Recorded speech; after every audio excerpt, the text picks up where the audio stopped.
Breaking right now, Iran fires more than 100 missiles into Israel, further escalating tensions in the Middle East. Fears of a wider war in the region are mounting as the United States says it remains committed to the defense of Israel. It is Tuesday afternoon. I'm Sarah Bloomquist. And I'm Christy Aletto. Brian is off. The big story on this special streaming edition of Action News is the barrage of missiles fired at Israel today. Fireballs streaked across the skies over cities like Tel Aviv and Jerusalem. Some of them were the ballistic missiles launched from Iran. Others were from Israel's defense systems blasting those missiles out of the sky. Initial reports from Israeli officials are that most of the missiles were intercepted.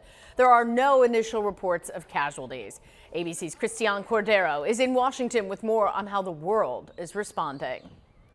Tonight, missiles pierced the night sky over Tel Aviv, sending the war in the Middle East into a new phase. Sirens give the ominous warning for civilians to seek shelter. Israel's Iron Dome intercepting much of the barrage stretching over the region. An official confirms the U.S. had intercepted some of the incoming missiles as well. IDF spokesperson Daniel Hagari says central and southern Israel were hit.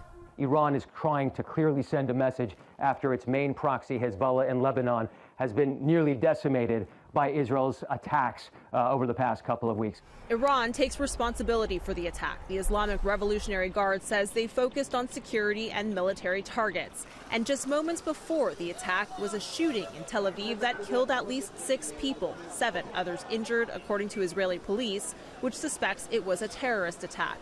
And earlier today, the Israeli army announced it began limited ground operations in southern Lebanon, but Hezbollah denied Israel troops had crossed the border. The chaos today follows 11 months of a war largely focused on defeating Hamas in Gaza. Hezbollah and Israel have also been exchanging fire ever since. But the tension there escalated when Israel targeted pagers and walkie-talkies used by Hezbollah operatives. Then, a strike on its capital that killed Hezbollah's leader, Hassan Nasrallah. Iran now calls this retaliation for several assassinations. Many people, certainly here, who are pro-Hezbollah, will say this is payback for Israel. Israel vows there will be consequences for today's attack. U.S. officials say they were briefed on Israel's potential counter before the attack began. Initial reports suggest that Israel, with the active support of the United States and other partners, effectively defeated this attack.